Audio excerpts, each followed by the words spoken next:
Hello అండి, welcome back to Venus kitchen. అస్సలు చేదనే మాటే లేకుండా కాకరకాయలతోటి పులుసుని ఎలా ప్రిపేర్ చేసుకోవచ్చో ఈరోజు వీడియోలో చూద్దామండి. ఈ పద్ధతిలో చేసినట్లయితే పిల్లలు సైతం ఈ కాకరకాయ పులుసును ఎంతో ఇష్టంగా తింటారు. ఈ కాకరకాయ పులుసును ప్రిపేర్ చేయడం కోసం నేను ఇక్కడ దాదాపుగా 1/2 కేజీ వరకు కాకరకాయలు తీసుకున్నానండి.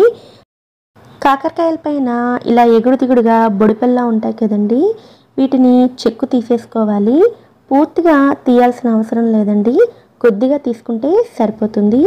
ఇలాగే అన్నిటికీ కూడా పై భాగంలో చెక్కును తీసేసుకుని మొదలను చివరను కట్ చేసుకుని ఈ కాకరకాయలను కడిగి తీసుకోవాలి. ఇలా కడిగి పెట్టుకున్న ఈ కాకరకాయలను ఇలా వీడియోలో చూపిస్తున్నట్లుగా సన్నగా చక్రాల్లా కట్ చేసుకోవాలి. ఇలాగే మొత్తం అన్ని కాకరకాయలను ముక్కలుగా కట్ చేసుకుని తీసుకోవాలి. ఇలా కట్ చేసుకున్న తర్వాత వీటి మధ్యలో ఉండి గింజలను తీసేసుకోవాలి. కాకరకాయలతో చేసే కొన్ని కూరలకి గింజలు ఉన్నా పర్వాలేదండి, కానీ పులుసుకు మాత్రం ఇలా గింజల్ని మాత్రం తీసేసుకోవాలి. అలాగే ఈ పులుసుకి మరీ ముదరగా లేదా లేతగా ఉన్న కాయలను కాకుండా మధ్యస్థంగా ఉన్న కాయలను తీసుకున్నట్లయితే పులుసు రుచి బాగుంటుంది. ఇదే విధంగా అన్నిటి నుండి గింజలను తీసుకుని పెట్టుకోవాలి. ఇలా రెడీ చేసుకున్న ఈ కాకరకాయ ముక్కలను ఒక బౌల్లోకి వేసుకుని ఇందులోకి 1 స్పూన్ పసుపు, 1 స్పూన్ ఉప్పు వేసుకోవాలి. ఈ పసుపు ఉప్పులను ఈ ముక్కలకి బాగా పట్టేటట్లుగా కలుపుకోవాలి. ఇలా కలుపుకున్న ఈ ముక్కలను మూత పెట్టుకుని ఒక 20 నిమిషాల పాటు పక్కన పెట్టుకోండి. ఈ ముక్కల నుండి నీరు ఊరేలోపు మిగిలిన ప్రాసెస్ని చూద్దామండి.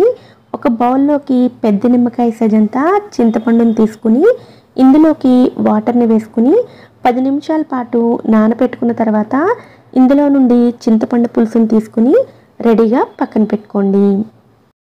ఇప్పుడు స్టవ్ మీద కడాయిని పెట్టుకుని అందులో 1 స్పూన్ నూనెను వేసుకోవాలి. నూనె వేడైన తర్వాత 1 టేబుల్ స్పూన్ ధనియాలు, 1 టేబుల్ స్పూన్ నువ్వులు, 1/2 టీ స్పూన్ మెంతులను కూడా వేసుకోవాలి.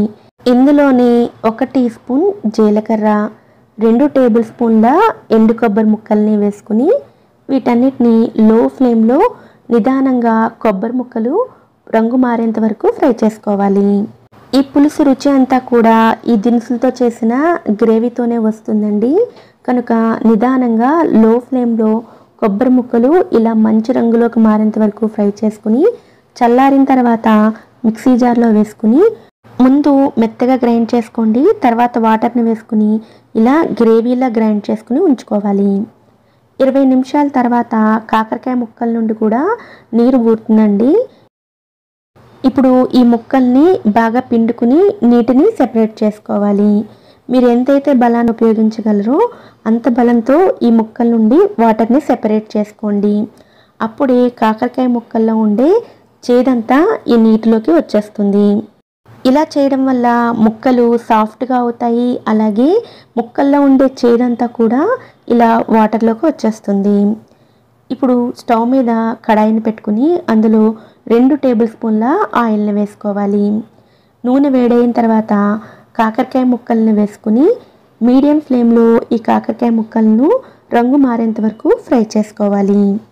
కాకరకాయ ముక్కలను ఇలా సెపరేట్గా ఫ్రై చేసి తీసుకోవడం వల్ల కాకరకాయ ముక్కల్లో ఏదైనా కొద్దిగా చేదున్నా కూడా పోతుందండి.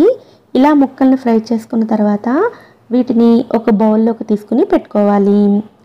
ఇప్పుడు ఈ మిగిలిన నూనెలోకి 1 టేబుల్ స్పూన్ వరకు పోపు దినుసులను వేసుకోవాలి.